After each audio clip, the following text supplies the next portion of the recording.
But I was able to truly like separate that and know that the gifting that God has placed in my life, just like the gifting that he's placed in your life, is not contingent on one specific career or one specific job. Like, it can change from season to season depending on what God has for you. Hello, welcome to my YouTube channel, Grounded in Purpose. My name is Kara, and in this video, I'm going to talk about why I left the classroom, aka teaching, not once, but twice. But first, I have to give you guys a little bit of background of how I got in the classroom to even begin with. So let's jump right into it. So some of you guys may have known that before medical school, I was actually a teacher. I am a science teacher. And so how did I even get into the classroom? So it started back in college. And essentially, I just knew that I was going to be going straight to medical school from college. However, that was my personal plan, but that was not God's plan for my life. And so what that looked like for me was one random day, I got a phone call. And it was basically, it was like some type of referral phone call from Teach for America. And so I'm like, hello. And they're like, hey, is this Kara? I'm like, this is she. They're like, oh, well, someone actually recommended you to apply for Teach for America, and we want you to go ahead and put in your application. And I'm like, first of all, I don't even know what Teach for America is. Never had heard of Teach for America. And so I was just like, okay, well, I mean, that's not what I'm doing because I'm going to medical school. However, the MCAT that I took told me otherwise. And so it was getting, I was in my senior year trying to figure out things. What am I going to do next? And I ended up getting a second phone call. And it was like, hey, Kara, this is Teach for America. But it was a total different recruiter. So I was like, okay, who is the person who is like recommending me as like a good candidate? They gave me two total different names. Till this day, I do not know who those individuals are. I don't know how my name got on their list, okay? Like, I'm still confused, literally, to this day. And so I basically was like, I do not want to teach. Crazy thing, I'm going to post it right here. If you see right here, what do you see? This is young Kara, and young Kara actually said that she was going to be a teacher. I don't even remember that. I literally found that out a couple years ago when I was going through some of my old stuff and was like, oh, I never knew I said I was going to be a teacher. But people had always told me, like, you really have a gift of like breaking down large concepts and just making them plain and clear. And so I did understand that teaching was definitely a gift for me. And that's why I did tutor in not high school, but I tutored in college as well. But I didn't think that like, this is something I'm going to be pursuing, And so I actually, one day I was sitting around and I had a vision. And in this vision, I was in Atlanta. I don't know how I knew I was in Atlanta, but I knew I was in Atlanta, and I was in an apartment sitting on the floor doing lesson plans. So I was like, what in the world? Let me fast forward. Well, no, I'm not even going to fast forward. Y'all got to wait for it, okay? So essentially, I was like, okay, let me go ahead, apply for this Teach for America. Don't even know what it is, but started doing my research.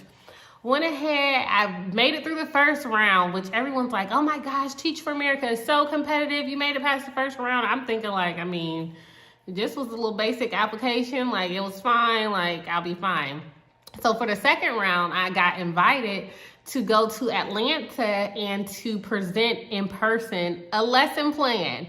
So they gave me this lesson plan. I think it was like elementary, and I had to create a science lesson plan. So I basically created like this super creative lesson plan for the states of matter. So I was super hyped up about it. I had all my, my props and everything. Like, I was like, I'm ready to go. And so it was like also interviews in person that day. So I went down there. Mind you, this was like the last cycle of the Teach for America application process. There's like multiple cycles that you can get picked up in. So this is like the last final one. I'm like, if I get it, I do. If I don't, I don't. Well, I was actually waitlisted.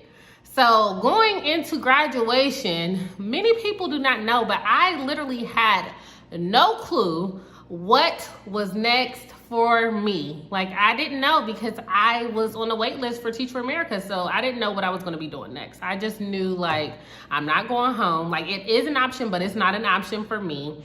So I was like, I'm going to have to figure it out. Had no clue, but I was just like, it's going to have to work. It's going to have to work. I'm like, I'm trusting God. It's going to work.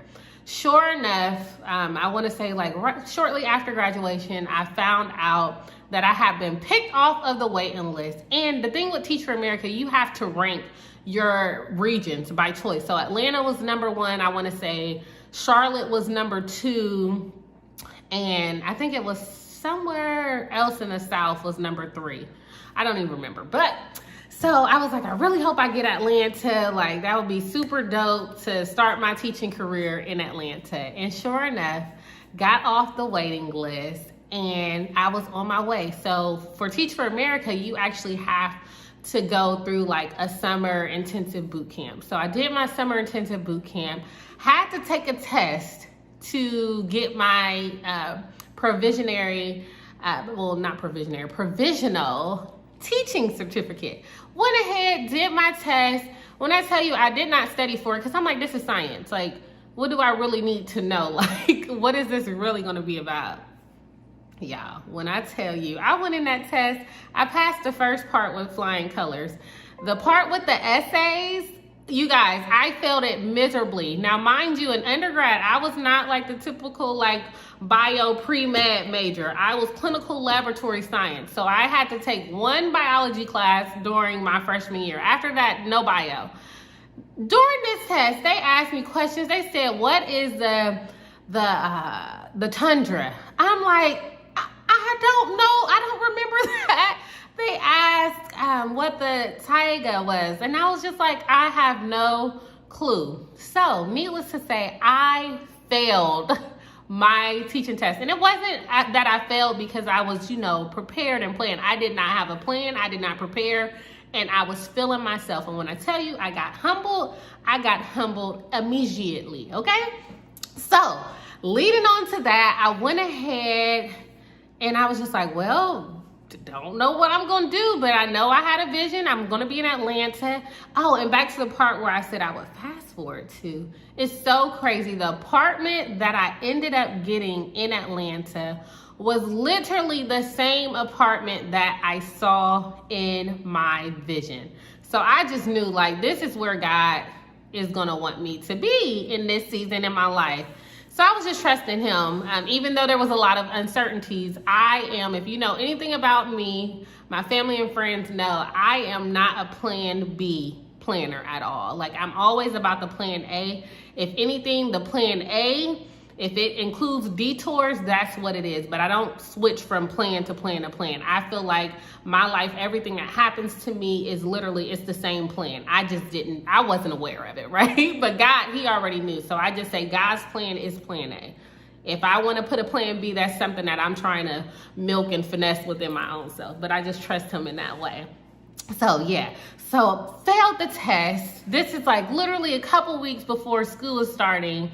And essentially, I didn't have a job. Like, you had to have your test passed to have a job. So I'm like, oh my gosh, I was literally like, during this time, I was technically homeless because I didn't have an apartment yet. Thank God, one of my best friends from college, she let me like stay at her house, but she had roommates and stuff. So like, she really like, shout out to you, Barbs. I love you, girl. But she literally looked out for me because I was like back and forth between like Auburn, Alabama. And then I was driving up to Atlanta doing different things. But like, I didn't have it at home. Like, I literally was like living outside of my car. Like, all of my stuff was packed up in my car, all my essential things, and then I had like a storage. And so I was just like, oh, well, I'm gonna figure it out because I'm definitely not going home.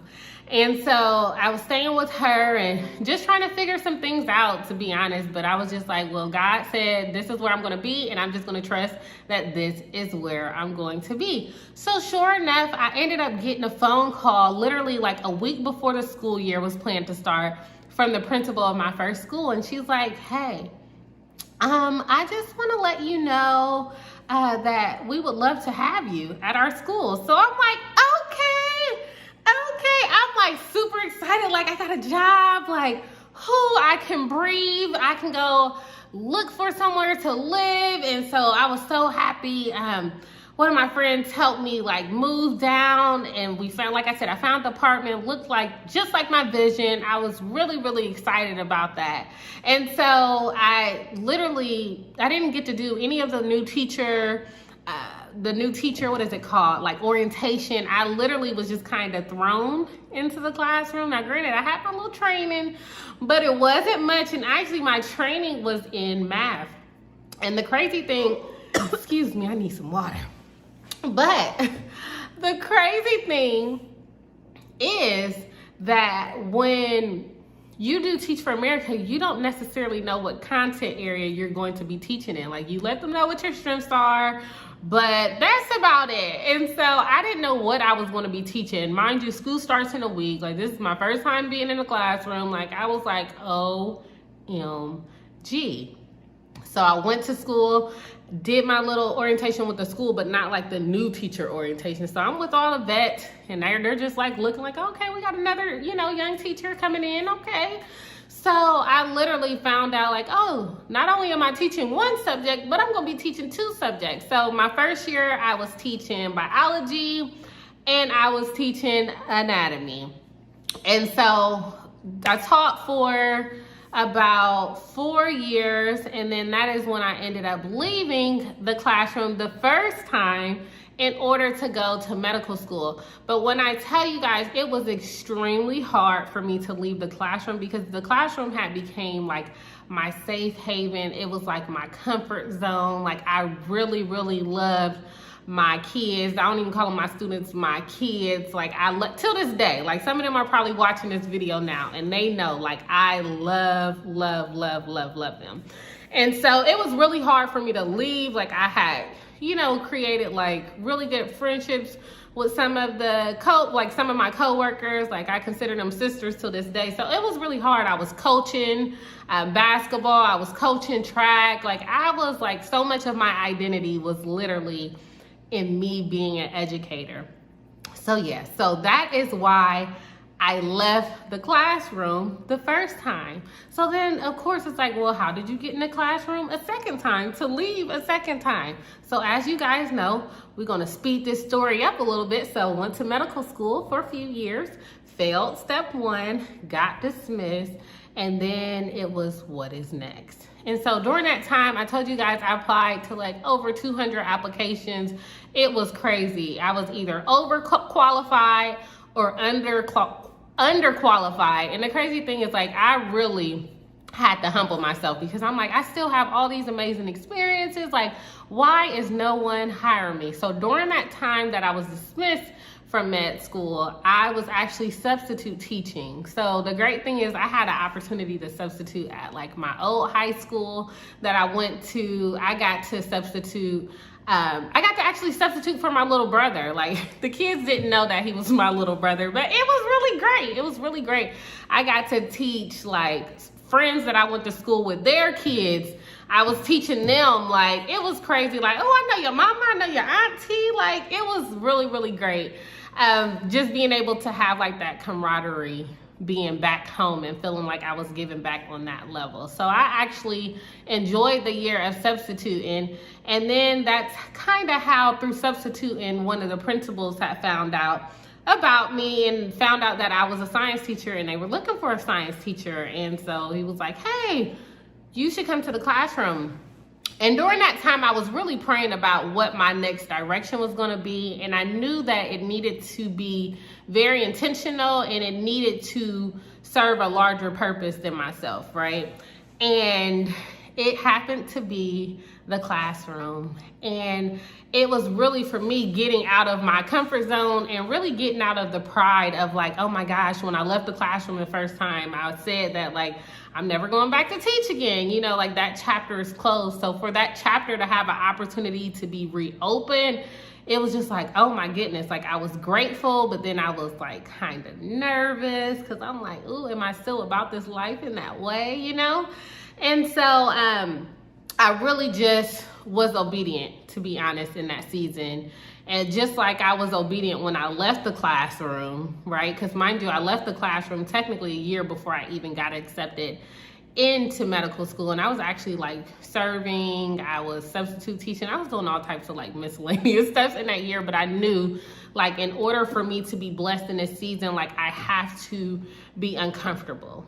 And so I was, like I said, going into the classroom for the second time, I'm just like, this is my comfort zone, or it used to be my comfort zone, but like, I'm not comfortable in this space anymore, right? But like I said, trusted God, went ahead, went in the classroom. The thing is though, when I went into the classroom literally knowing that I have to have an exit plan. So I went into the classroom literally with the mindset that I am going to save at least half of my income so that I can have an exit strategy and so that I can do what is next in my season.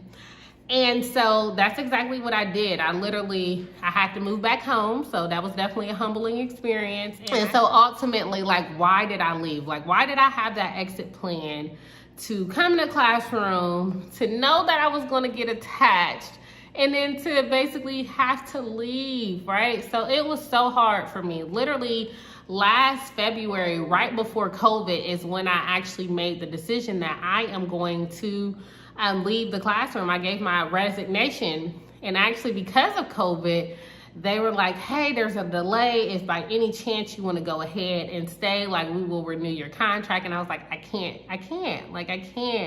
And most people didn't get it. You know, they're just like, oh my gosh, but you know, you can, you know, be saving money for your retirement and you can do these things. And, you know, as teachers, you have the summers off and you just have these great lives. And I'm just like, okay, but there's something bigger for me in this next season. And this is my prepping phase. And that's exactly what I took it as. I took it as my prepping phase. And so, for me, I knew that just from my past experiences that God usually blesses me when I am uncomfortable. And I knew that, mind you, like I said, it's like this love-hate, right, with the classroom. But I knew that in order for me to be blessed, like, I had to be obedient. So could it be that you are waiting for this next season of your life, but you are waiting to be blessed before you are waiting to become obedient? So I just want to challenge you, like, to really be obedient. If you hear God that is telling you something and you feel like, well, I'm not prepared, what is it going to look like? Like, you truly have to have faith. Now, granted, like I said, there was some prepping. I was getting my finances together during that time, but I also knew, like, I don't have to have, you know, the gun-ho vision, because I know whatever God has planned for me is going to be greater in the end. And so again, I just went ahead and I just took the leap of faith and I said, you know what, I'm going to trust in God. I don't know what's next. And that is how I ended up leaving the classroom. I will say I felt like it was a very torn decision for me because, like I said, I truly love my students. But I feel like the 2 seasons that I was in the classroom were very necessary for me, because in those seasons, I was able to gain patience, because anybody who has teenagers, has to work with teenagers, you know you need a lot of patience. Anybody who deals with customer service, you know how it can be. And dealing with parents, it can be a challenge, right? So I gained a lot of patience in the classroom. I definitely also gained a greater sense of empathy, because so many of my students were going through so many different things. I mean, crazy things that like no child should have to go through. And so I learned to have more empathy, right? And then I also learned how to separate what I do from who I am, right? Because the first time I went into the classroom, like, that was like my identity. That was like who I am is what I do, and we are one. But I was able to truly like separate that and know that the gifting that God has placed in my life, just like the gifting that He's placed in your life, is not contingent on one specific career or one specific job. Like, it can change from season to season depending on what God has for you. And I learned the power of authenticity. I literally just needed to show up as me. I didn't need to be someone else. I didn't need to be, like that teacher or that teacher. I just truly needed to be myself. And I truly learned just how to show up as me and to realize that I'm not for everybody, and that's okay. But I try to show up for everybody. And if you've had an experience with me one-on-one, I love and I love hard, and I'm going to give everything I do my complete all. So overall, I hope you guys enjoyed story time. If you have any questions, let me know. I definitely want to share moving forward what my transition has looked like going into entrepreneurship, which is what I currently am preparing for in this what I was preparing for in that season, and what I am working to see into fruition by the end of this year. So thank you guys so much for sitting and just hearing out my story. And if it resonated with you guys, let me know. Like I said, we really just need to just trust God, and we're not always going to be able to see things with our senses, right? We're not going to be able to see everything. We're not going to be able to hear everything. We're not going to be able to touch everything. And that is okay. That is where our faith will fill the gap. So if you are in a season and you just don't know what is next, that is okay. It is still a plan A. You don't have to worry about plan B, C, D, E, F. No, those are your plans, right? When you have to have all these alternatives, those are your plans. You just truly need to connect, really get in tune with what God is telling you, and really just listen to Him. Be obedient. And the blessing is truly in your obedience. All right, well, thank you so much again for taking time to listen to my story time, and I hope to talk with you all soon. Bye.